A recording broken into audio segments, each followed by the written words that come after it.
What is up, people? Adam here, hope you're well. I know what you're thinking, and because everyone says it, the aim is to charge more and shoot less, right? Shoot less weddings and charge more for those weddings, that's the goal. But in the interest of being different, I just wanted to offer a slightly contrasting view.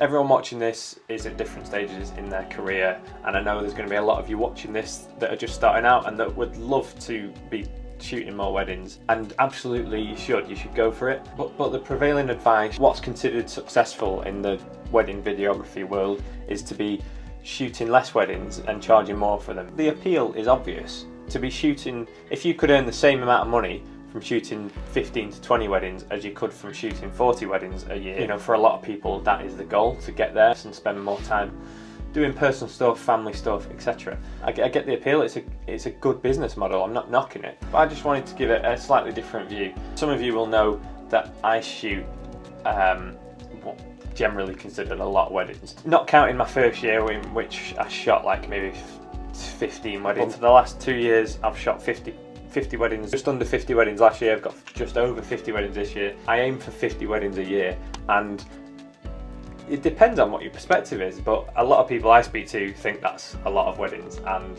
you know, you could quite easily shoot 20 to 30 for good money and earn a really good living. But my kind of business model is to try and shoot as many as I can, and I've got a few reasons for doing that.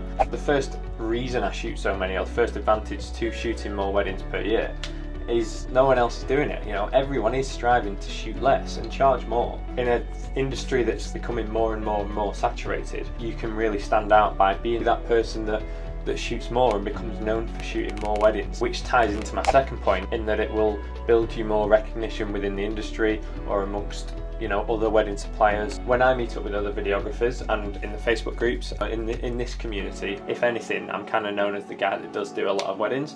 So that in itself is, for better or worse, it's getting people talking about me, and it's building my authority and my reputation. You know, people might just think you're a complete nutter for doing 50 plus weddings a year, but at least people are talking about you. But the main points to shooting more is that it's just creating more opportunities. That phrase of work breeds work. The more that you're out there working, the more work you're going to create. If you're doing 50 weddings a year, so compare that to someone who's doing 20 weddings a year, that means that I'm going to 30 more weddings. I've got 30 more opportunities to go to new venues, to meet new suppliers, than someone who's only doing 20 weddings. So just by being out there more, you're creating more opportunities to meet new people. I know that a lot of my work comes from photographer referrals. So photographers that I've worked with in the past will recommend me to their couples, because generally couples are booking photo before video. So a photographer can recommend a videographer, and I get a lot of my work that way. So it's a great idea to get in with photographers. Now, if I'm going to 50 weddings a year, 50 opportunities to meet a new photographer who could potentially recommend me.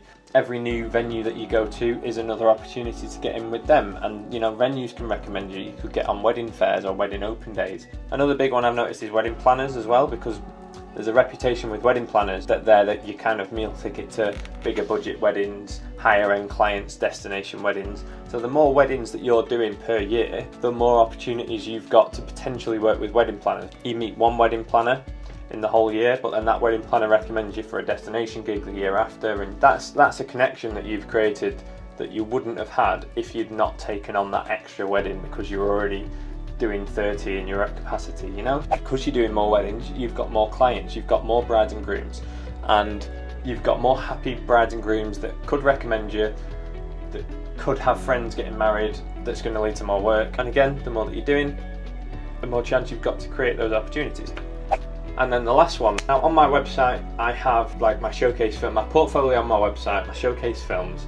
I tend to have 6 films on my website, and I want those 6 films to be my very best work. A broad spread of weddings. I've got a destination wedding on there, I've got a Jewish wedding. I try and have a mixed bag of different type of weddings, but I want my very best weddings to be on there, so that when someone finds my website and they're looking through, I want them to see my best work. Your portfolio, your showcase weddings are really important because that's the first thing that potential couples are going to look at. If you're only doing 15 to 20 weddings a year, you might have a couple of those that tick every single box that could potentially be website worthy, like portfolio worthy. And for me, if it's going to be on my website, it has to tick every box. It needs the location needs to be right, the weather needs to be right, the audio, speeches, content needs to be right. You know, maybe you've had some golden hour or some really cool entertainment. You know, I want to show off the very best weddings, and it's got to tick all the boxes. So if you're doing 15 to 20 weddings, you might get all 15 being really good, amazing, website worthy weddings. My point is, if you're shooting more weddings, you've potentially got more portfolio work in there.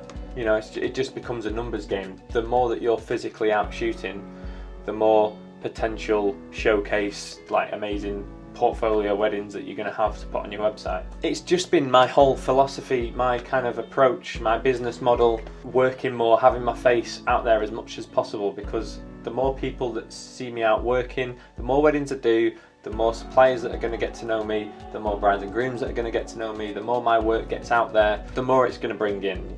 And this is why if you're just starting out, it can be a great idea to shoot for free or to shoot for friends or do deals or discounts wherever applicable as well, just to get more work and get more weddings under your belt, because the more you're out there, the more it's going to create. And look, it's not easy. Shooting like 40 plus, 50 plus weddings a year is a lot of work. It's not just the shoot on the day, it's all the edits, and I understand like the backlog can get crazy. I mean, I've got a really good editing system in place to deal with my work. You know, my workflow's pretty good.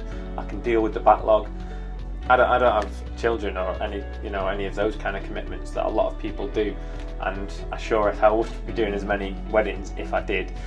But if it's possible and if it's maintainable for you and you think you can do it, it's not a bad idea to shoot as many as you can and keep your face out there, keep yourself seen. It's kind of the way that I work at the minute. That might change in years to come, but that's how I'm running my business at the minute, and just wanted to give that different opinion in a kind of industry where everyone's striving to shoot less.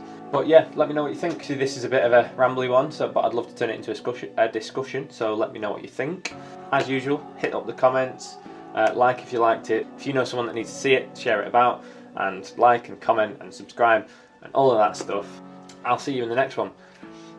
Before I go, I've missed, I think I missed a Friday upload a couple of weeks ago. I've missed the Wing Wednesday upload this week.